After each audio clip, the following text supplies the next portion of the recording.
Why is unplugging such a big deal? What are the ROIs or returns on investment for your health? We experience 1,000 waking minutes on average every day. How are you spending yours? I'm Dr. Wendy Bazilian, and you're listening to 1,000 Waking Minutes. I can't wait to connect with you here with practical ways to eat well, move daily, and be healthy, to optimize every waking minute you live for a happier, healthier life. Thank you for sharing some of your waking minutes with me today. Let's get started. I'm saying yes to better days, yes. I'm on my way, yes. It's gonna be okay, yeah.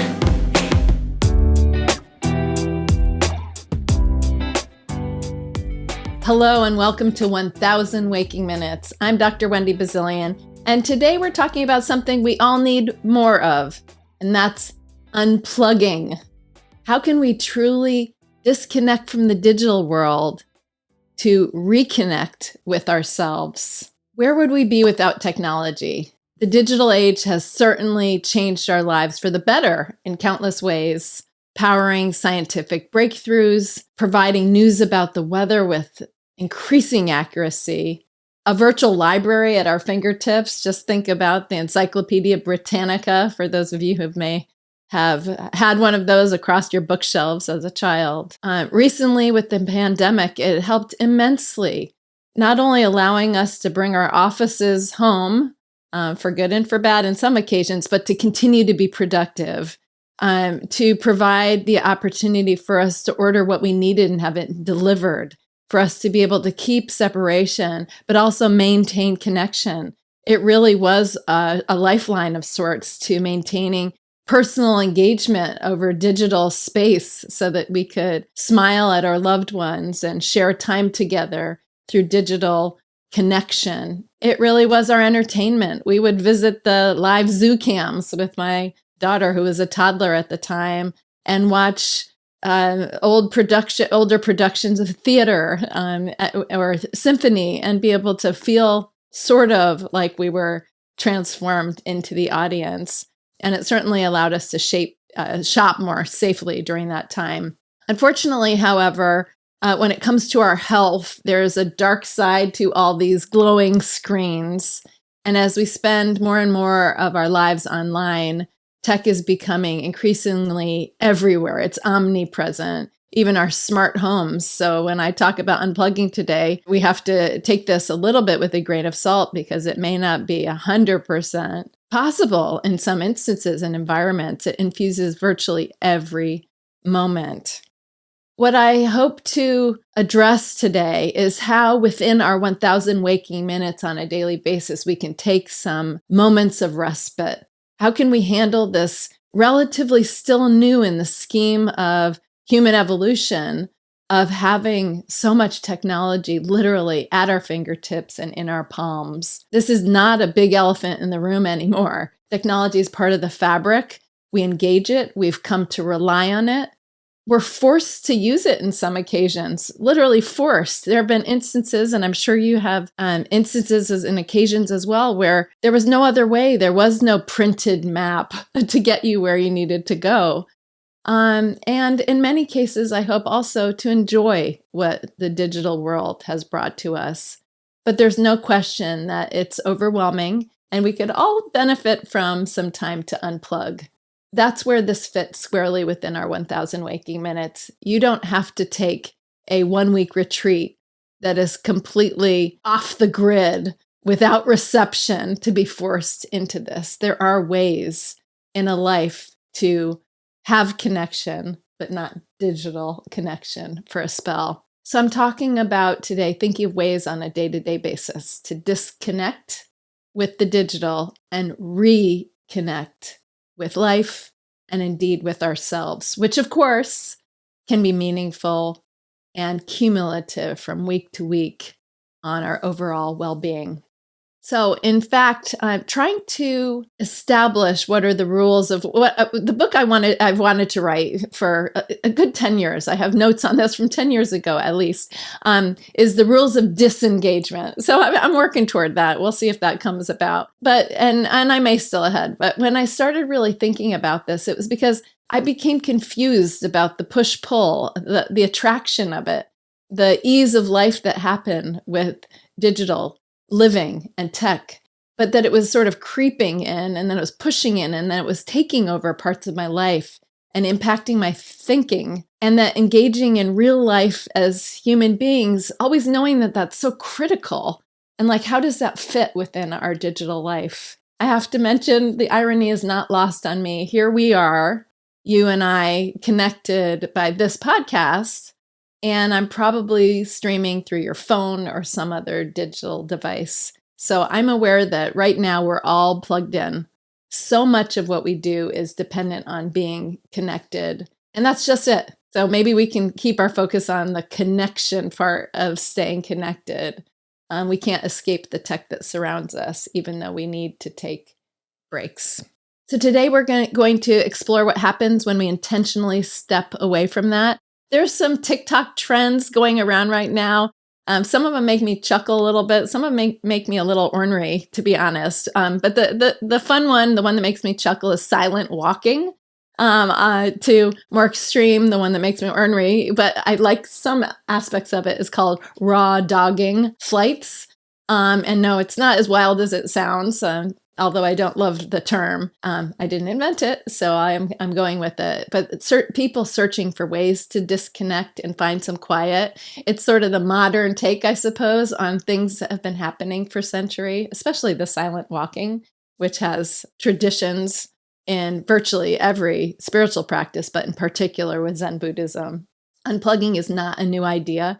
We've been doing it in one way or another, like I said, for centuries. It's just that right now with technology, it's harder to do the unplugging, and it's a little harder to achieve. I'm thinking of a conference I attended recently. The only way of knowing what was going on was on an app. I did finally find a printed conference agenda, but still, to find where I was going, it took Herculean efforts to not use the digital maps and the GPS within the convention center. And why wouldn't I?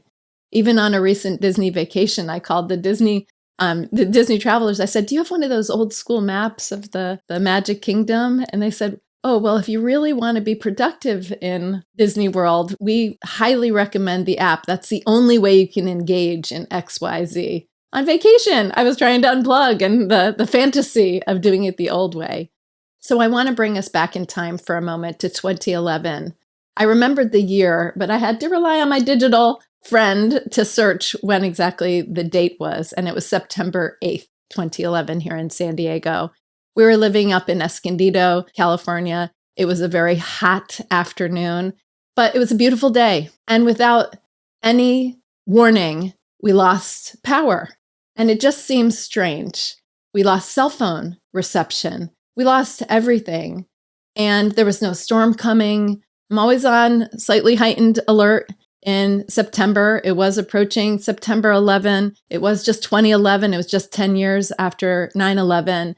And it seemed odd. I had a plug-in telephone that was tucked away actually in a cabinet because we had gone fully to cell phones at that point, but pretty newly we had gone to cell phones as our only source of communication.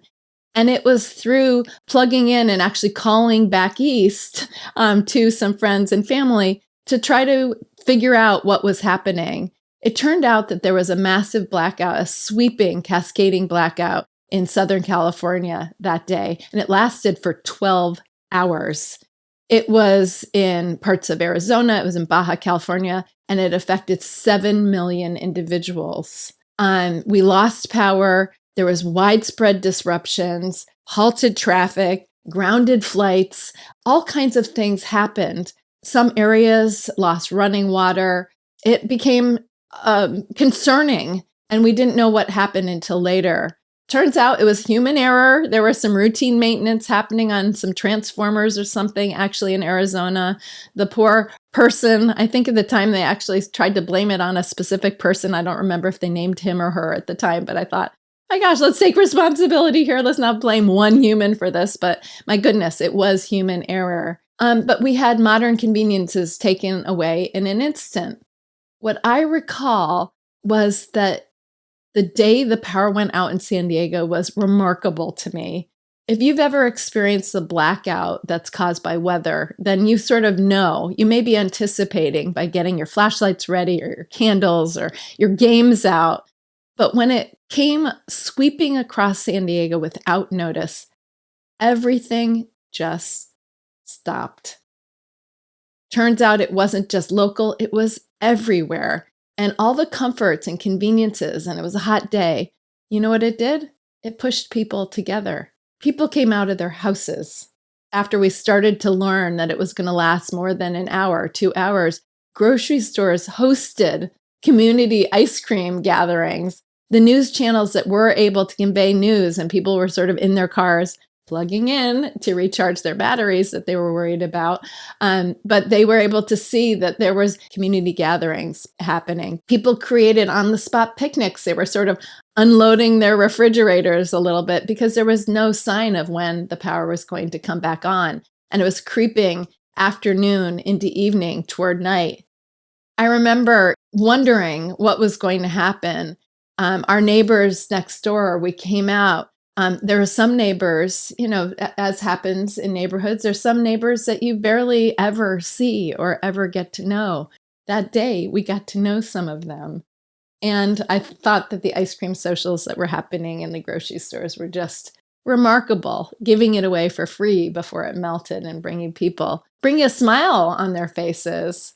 After that, I started sort of fantasizing about what if we did that on purpose, 1 hour a day? What would it do to give us some time back? What would it do for, selectively putting our hobbies, on the calendar and forcing us to think about time disconnected? Of course, I recognize that there are real challenges to this. People who need electricity at all times for medical reasons, if it's particularly hot, the impact if you don't have air conditioning, or for seniors, the things that can become problematic if there's sweeping outages without notice. But then I realized that this actually does happen in some parts of the world. I read about Israel where sometimes rolling blackouts would occur, and some regions in India and parts of South Africa that have planned outages to manage high energy demand on the grid during some peak times. But it just got me to thinking about what would it be like in a world where we're all forced to unplug at the same time and maybe engage and reconnect with one another. So today, unplugging, that's the topic. And I want to share some quotes with you that resonate with me and that I'm also challenged by, because I really feel like this is a push-pull topic. We want to unplug and then we go back to our daily life, and the digital world really is upon us, and it's infused in everything we do, and we enjoy it. Some of my friends and family live at a distance, and digital connection is our connection, and I really do feel like that's real. FaceTime, real voice calls, conversations, and even texts that flow with real full-blown English. Yes, maybe some emojis thrown in there. Those are reality for many of us, including myself, and that is digital connectivity. But when the human is near you, it can be detrimental. When we're looking down instead of looking in the eyes of someone, it can be straining on human interactions, not just our eyesight. So the first quote I want to just share with you, and these are connected to today's topic, is by Turkle, a renowned psychologist and author, suggesting and highlighting that digital connection is so convenient, but it lacks the depth, the 3D, maybe we can say, of face-to-face interaction. And the quote is this: "We are tempted to think that our little sips of online connection add up to a big gulp of real conversation, but they don't. We are sacrificing conversation for mere connection. And at the same time, we are sacrificing real presence for a thin digital version of it." So I think of that as sort of getting the 2D versus the 3D in that connection. And the second quote is by Thich Nhat Hanh, the revered, mindfulness teacher, spiritual guru for many, that captures the importance of presence in life and speaks to the power of being fully present with others and emphasizing attentiveness and how it nurtures real relationships and connection. And he says, the most precious gift we can offer another is our attention. When mindfulness embraces those we love, they will bloom like flowers. So really putting the connection first in the connection, whether it's digital, but preferably on purpose and in person. I love these quotes because it really reminds me, hopefully us, of the power of that real human connection. And it's something we can lose sight of when we're scrolling and clicking away and looking down. So we think we're connecting, but it's not the same, is my point. And our brains actually respond differently to it than when we're truly engaging with a human. So when we take time to unplug, we open ourselves to a new kind of connection again. We're more present, more aware, more in tune with ourselves. And silent walks are something that are taking off. Silent walk being like just hitting the road. It can be, in nature preferably, or it can be even on a busy street, but without your tech in hand and without conversing with someone, just being with yourself on a silent walk. This is a likened to a new practice on TikTok, and it's really gone viral, which I think is wonderful. It's actually something that Zen Buddhism has taught. And when I was at the destination spas, we do silent walks on a regular basis. It's a form of walking meditation. So rules of disengagement. In the military, there are the rules of engagement. Some of you will know. So the book I want to write is called The Rules of Disengagement and the Power of Unplugging. But the rules of engagement establish parameters for combat, right? Detailing the who, the what, the where, and the when. In business, there are typically unwritten rules and sometimes written set forth on how to navigate business, the measures that are acceptable during the course of negotiations, and they're unambiguous. When it comes to disengagement from technology, a frame up of the directives is a good idea as well. It's just that we haven't dabbled in this long enough to really set up the rules. Some actually have. I have a few colleagues that I'll share a few notes about, who have gotten better at it. But because we don't all have the same rule book, sometimes it can become a challenge. Or sometimes we feel guilty for not being, plugged in constantly because we don't really know what or how or who to inform about this or how to go about it to take those breaks. We're often at a loss about it without alienating friends, for example, or worrying our relatives, myself included. I get caught up in that. Or risking the wrath of, our work colleagues if we weren't available at the moment that they were hoping we would be. So establishing some ground rules, the how, we're going to get back into that a little bit more in a bit. Not the deep dive on every detail, but we're going to get into a little bit of how. But I think before I even do that, I want to share the ROI, the clear benefits. We always have a mindful minute in my episodes, but I'm going to put that after the benefits. I think it's critically important to either reinforce some things that you already know and to tell you some of the benefits from unplugging. There's an assessment that you can do of how you are digitally engaged and some benefits from unplugging. So I'm going to set you up for that. Then we'll take a deep breath, have a mindful minute, and then I'll go into some practical tips of how we can do it today. So sort of like I encourage you to do in the time check in episode 4 and evaluating, how do we already spend our time? What's the basis? And we have different kinds of digital engagement, from the necessary, the things that keep us functioning at work or communication, safety, and others. There's digital connection that's helpful, things that improve our daily life, like GPS and maps, even though I still contend it's very important to learn to, use a map and know the lay of the land for real, and hopefully helpful, like listening to a podcast. There's digital that is pleasurable. These are things that we enjoy, but could potentially live without, like if you enjoy digital reading on trips instead of carrying a lot of books, but you love to read, That could be pleasurable. Or streaming a favorite show, or watching YouTube videos how to learn to do something, or playing a game with someone. That's pleasurable. And then there's the extra, where we tend to go down the rabbit hole. The extra could be the mindless scrolling, the unnecessary checking of emails. So establishing, rules of engagement for that and disengagement, or just flipping between apps to see what's going on.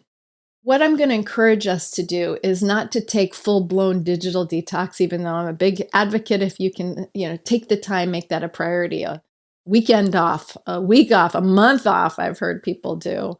But primarily to focus on the digital tools that you use most often, probably your smartphone, also extending to the computers and our tablets, our e-readers, our TV. Think about it. There's so many of them.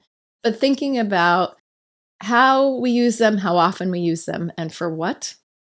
And then figuring how we might be able to consolidate some of our time on. Like, for example, would there be one time a day that you could consolidate all your online shopping or orders? And then figuring out ways to unplug and disconnect in small bits every day. So, why is unplugging such a big deal? What are the ROIs or returns on investment for your health?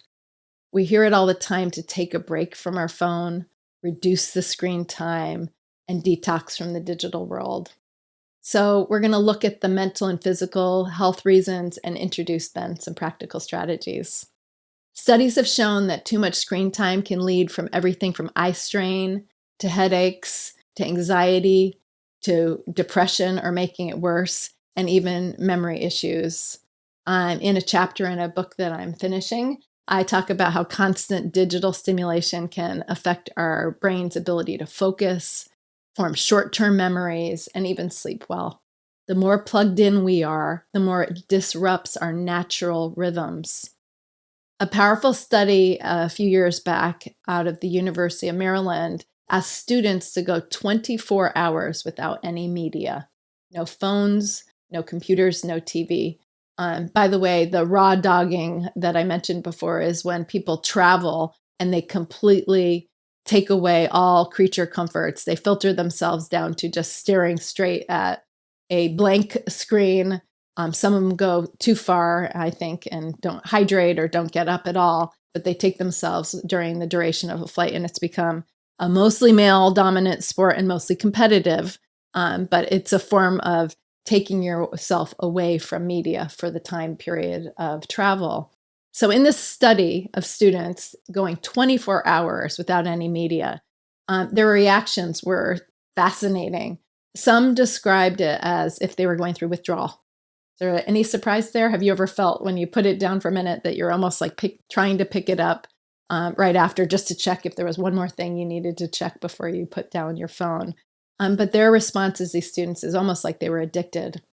Some found themselves fidgeting, anxious, isolated, they described. One student, and this quote really struck home, said, "I felt like a person on a deserted island." It's pretty wild to think that just being away from a device can have such a deep psychological impact. So the scientific support for this. Research shows that unplugging can improve our mental clarity, reduce stress, and even boost our relationships. Screen time, as I mentioned, can disrupt memory, certainly our concentration. I've fallen into that trap before, and our ability to form deeper connections, especially if you're sitting in a room with other people and everyone has their phone up. Taking deliberate breaks, though it might feel disconcerting, it can help. It can help us find that reconnection. It can help us resynthesize some of those brain cells that are getting scattered and disconnected. It can literally reboot, term intentional. It can help repair. It can replenish. It can recharge, another intentional term there, our brains and our bodies. Some of the benefits of unplugging: boosting brain power. When you're constantly checking social media, our work emails, our texts, and trying to multitask, which increasingly people say is not really a thing. It's not something we actually do. It can be distracting and it can be exhausting physically. There's some evidence that it can inhibit the formation of short-term memories, in fact. One University of Michigan study found that people who took a walk in the woods after learning something new were more likely to retain it. Isn't that good news? I remember a time when I was doing my doctoral research, I was trying to study for an exam, and I just went outside for a walk, and I ended up walking up and down this long staircase, up and down, up and down. It must have been like an hour up and down. Good exercise. I was aligning behaviors there. But I remember really being able to integrate into my mind the thoughts, and I didn't even have the papers there. I was able to like work it out. So I feel like I have a real life experience there. Maybe you do too. Without downtime from the web, it's impossible for our brain to recharge. It literally, the neurons can't sort of reconnect and recharge that way. Another benefit, building better relationships. Sure, our texts, our tweets, our video calls are all wonderful ways, like I said, to connect to a certain extent. But in the absence of being with real humans, it can make troubles for our personal self and the relationships that we could build. There's a growing body of research showing that too much scrolling and posting and internet usage can erode relationships and also inhibit our communication skills. Increasingly, I'm seeing researchers and communications experts talk about our ability to converse with one another falls short, or while we might be able to interview someone with some prompts or some specific interview questions, when it comes to just then having a conversation or going further with it, the people become silent. The reason for this, some researchers say it's because there's a lack of nonverbal clues that body language gives when we're texting or we're communicating in that way. It's also sort of more two-dimensional if it's over words alone. And we all know that we've had miscommunications by texting because you can't see the face, you can't feel the person, the energy of what's being shared. Subtle facial expressions can go a long way, but they may be limited when you're FaceTiming or chatting because of the screen size, or you just really aren't in the presence of that human itself.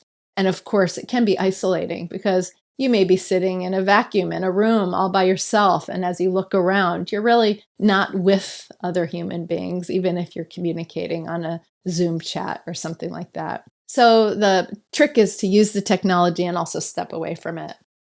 Another benefit is physical relief. And this is not just our brains, by the way. Physical constant tech use can lead to eye strain, neck pain, and poor posture. We've all been forced with it. I remember, I didn't pull it up for this episode to share, but there was some research about potentially a new bone or a reformation of our spine because of how tech neck has evolved with the youngest generation, how they're just built to be craning their neck down. That sort of scares me. When we're glued to our devices, we're not taking breaks. And we know that the body's built to move, and the body's not supposed to be in one position. And when you've got that 8-pound head on your neck, which is much more narrow, it can strain if you start tipping it forward. The force becomes exponential on the force of gravity going down, and it can cause real strain. Another benefit of unplugging is helping you gain time. How often do you pull out your phone thinking you're going to just check something and you get sucked in? There you go again, down the rabbit hole. Oh, I just got to get back on this text. Oh, I forgot to order this thing on Amazon. And technology that's supposed to make us more productive can work in the opposite direction if we're not being very specific and efficient. So you can potentially and literally gain hours by taking breaks and also consolidating when you're going to be doing certain activities. What do you do with that gain time? Well, things that promote your health and well-being, of course. Hobbies, exercise, rest. You can actually shop your closet instead of online. You can de-stress. But there's great news. Unplugging, even short periods of time, can reverse a lot of these effects. Taking tech breaks can boost your brain function, reduce stress, improve our relationships, and help us regain our time. So now we're going to take a little break together. In every episode, we do a mindful minute. And this is our time to step away for a moment, maybe from what you're engaged in, step away from the noise and distractions of life, and to practice being present in the moment and measure a little bit of our time. If you're driving, of course, I always say, or if you're somewhere where your eyes have to be open, it's inappropriate, keep them open. But if you can, close your eyes and take in the other sense, or utilize the other senses and take in your environment with your other senses.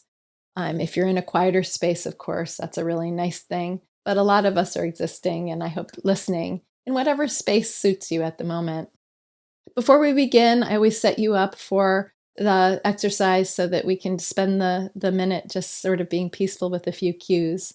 Think about where your phone or tablet is right now. Is it nearby? Is it in your hand? Can you see it? Is it in your pocket? Is it in the room that you're in? Take a moment to mentally put that away. Put it somewhere else. Could be physical, but it's enough to sort of put it in a symbolic drawer in your mind for a moment. Picture yourself setting it down, or feel what it would be like, the weight of it getting put into a drawer and slid in and closed. Symbolically or literally, this can help us get started and help us ease into the idea of unplugging and disengaging and separating ourselves from our digital devices. So we're going to start by taking just easy breath in. Sometimes hold it for a beat at the top and exhale. And as we start, I just encourage you, we're just doing simple breathing today. We've put our digital device away. I want you to focus on the quiet that we can have from unplugging. I'll bring up a little acoustic music. Just enjoy a minute unplugged, and then we'll string more of those together to come. Okay, let's begin. Take a slow, deep breath in. As you exhale, feel yourself settling into this minute.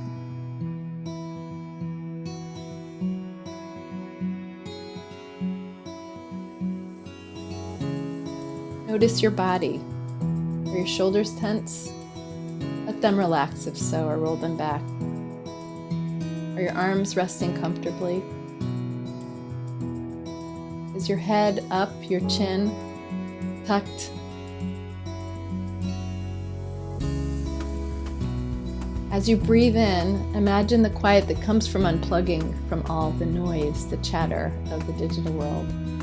And as you breathe out, feel a sense of peace, that there's no need to check or scroll or respond, right? One more breath in. As you exhale, come back into this moment and reconnect. Very good. Unplugging, even just for a minute, as we just did, can remind us of what's important. Feeling connected to ourselves and our surroundings. It can be a way of resetting, a mini recharge, so to speak, that we can do before we return to our devices. And we can come into that next moment from a more centered place. I encourage you to take this feeling of peace, carrying it through the rest of your day. Try it again later, whether it's during a morning coffee, a walk, just sitting quietly for a moment. Try to build a few of these unplugged minutes into your day and see how it shifts your energy. Just see.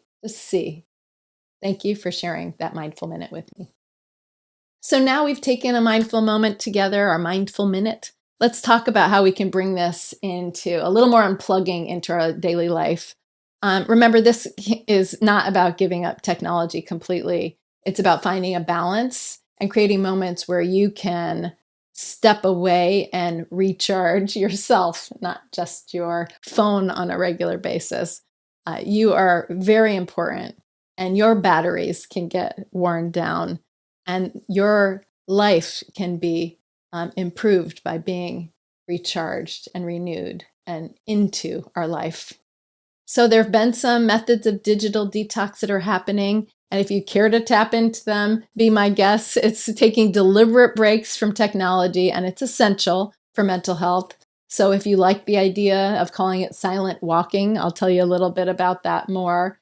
This whole raw dogging thing on travel, first of all, I don't think that it should be competitive. That's just my 2 cents on this. Second of all, if it's at the expense of getting up and moving around or hydrating or eating, I don't particularly like or find that that's very health promoting because, as we know, travel can be dehydrating, the air is dry, and it is very important to move when you're traveling in your chair and get up frequently. However, if you do want to turn off technology and try that out, just because you want to, not because you're going to do it longer or better than someone else, I encourage you to try that.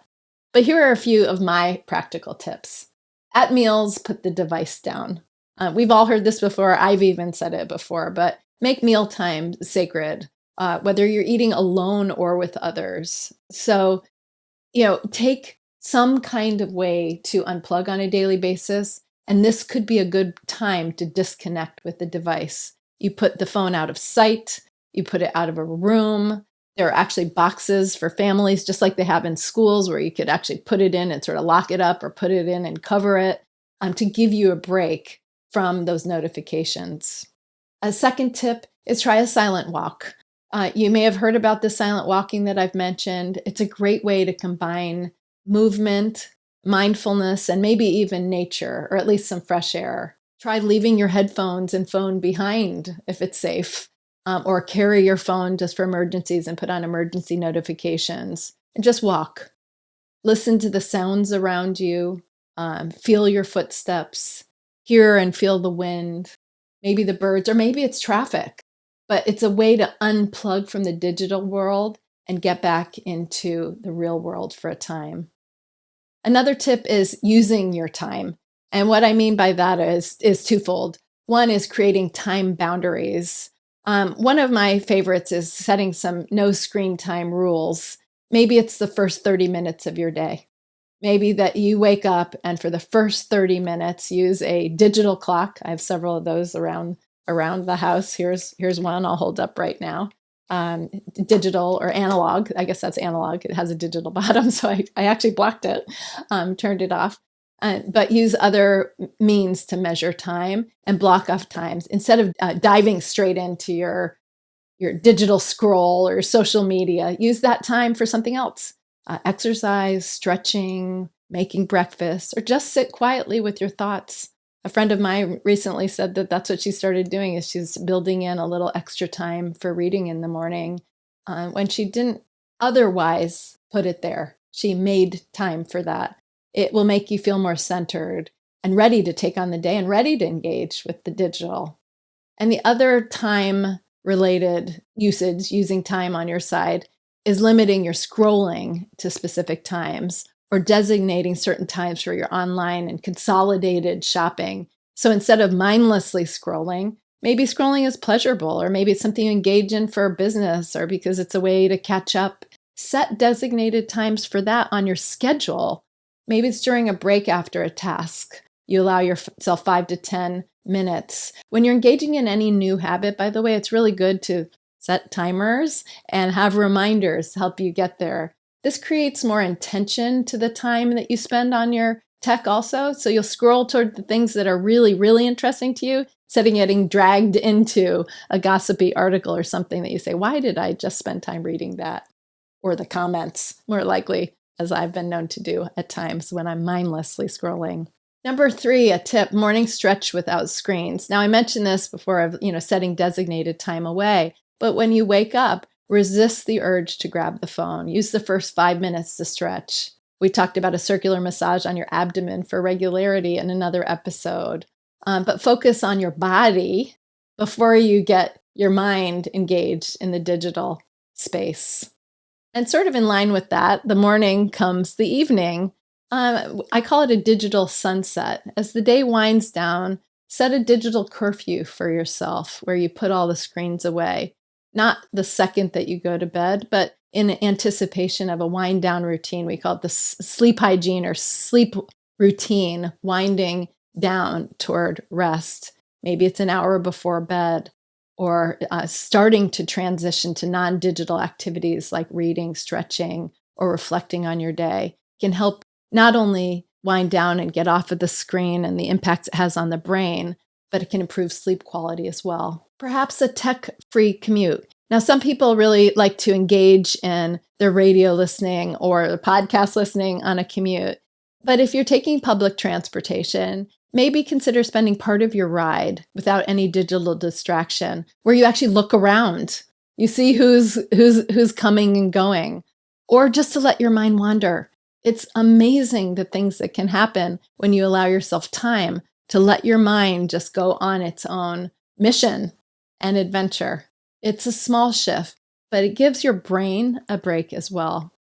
Another tip, micro meditation moments. The triple M here, taking 1 to 2 minutes to pause, just like we did with our mindful minute and disconnect. These little ones actually can be additive. You don't need a full meditation session. And that's why I give you sort of mindful, like little sips of mindful minutes here to disconnect and show you that you can do it, and you can do it multiple times. It could be 1 minute, it could be 2 minutes. It can extend, but I'm not suggesting that like build up to a certain number of minutes. Take little micro meditation moments and you'll see the benefit there. And maybe take a mindful sip while you're at it. So grab a glass of water or make a tea time over it. It's small. These are small but effective ways to start unplugging. Just a few more, and then we're going to talk about the question of the day and wrap for the day. There's so much that we could talk about. But one is write a letter, a postcard, a note, write something aside from a text.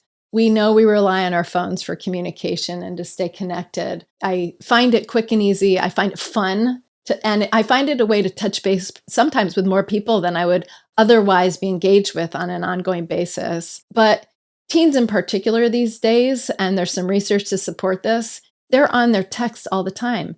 By some estimates, Pew Research Center a couple years ago said 1 in 3 teens sends over 100 text messages a day.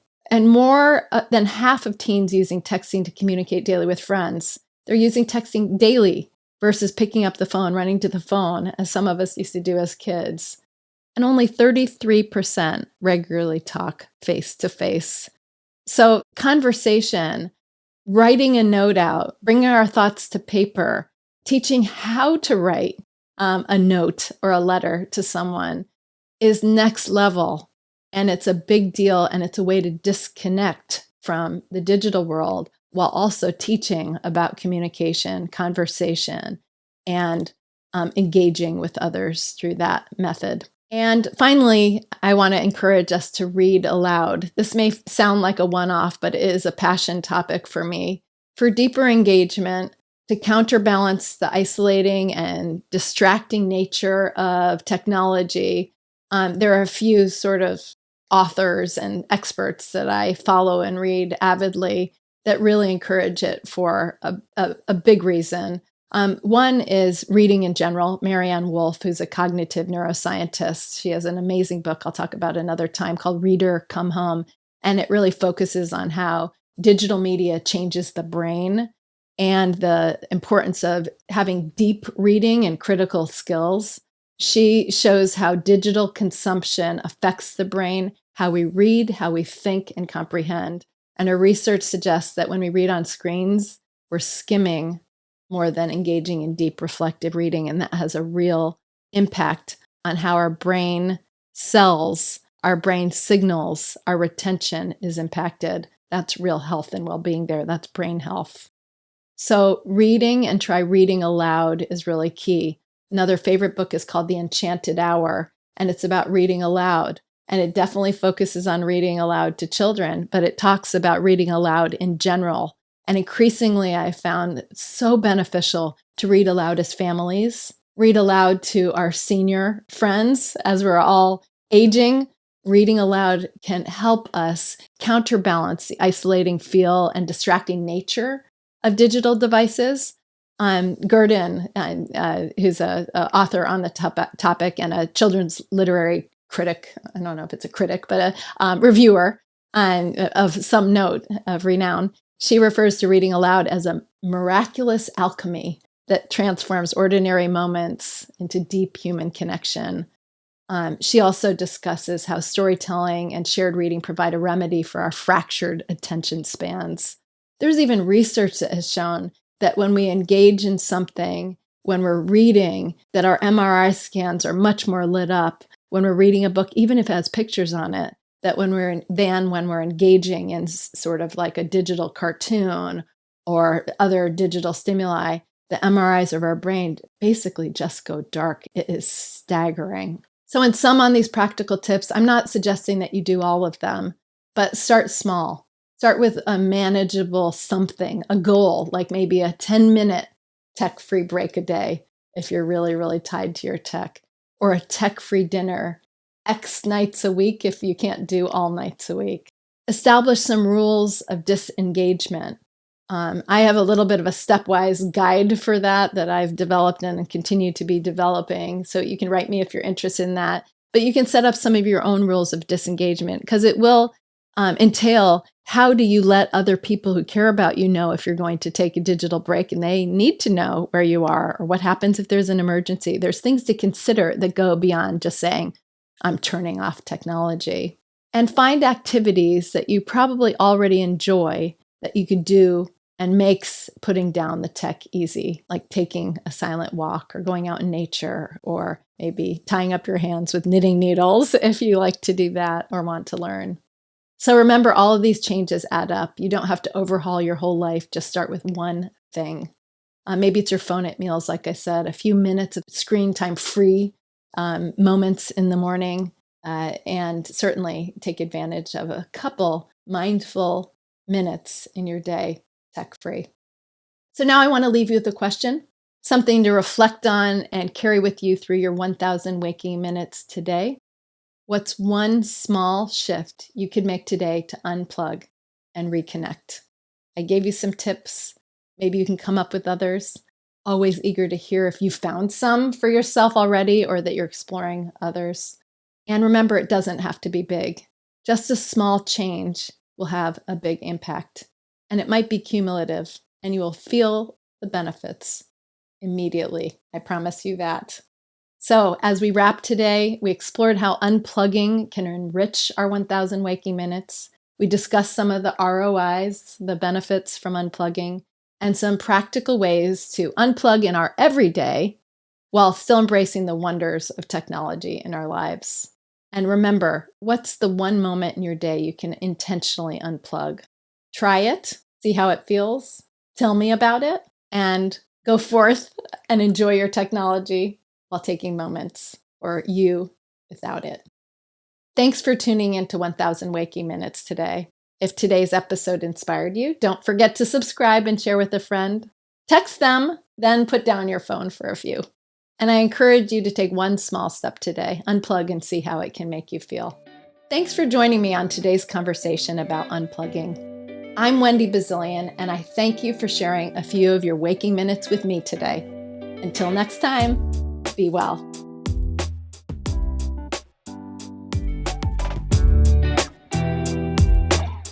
Thank you for tuning in to 1,000 Waking Minutes. A huge thank you to our amazing collaborators, including our production and marketing teams, and Gabriela Escalante in particular.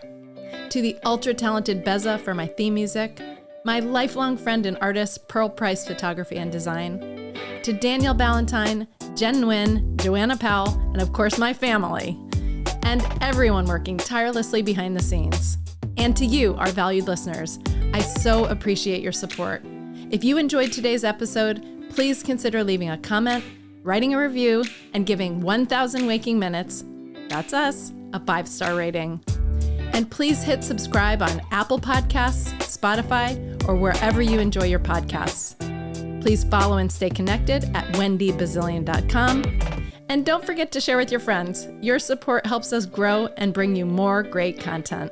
Until next time, find some simple opportunities to optimize those 1,000 waking minutes each day. I'm saying yes to better days, yes, I'm all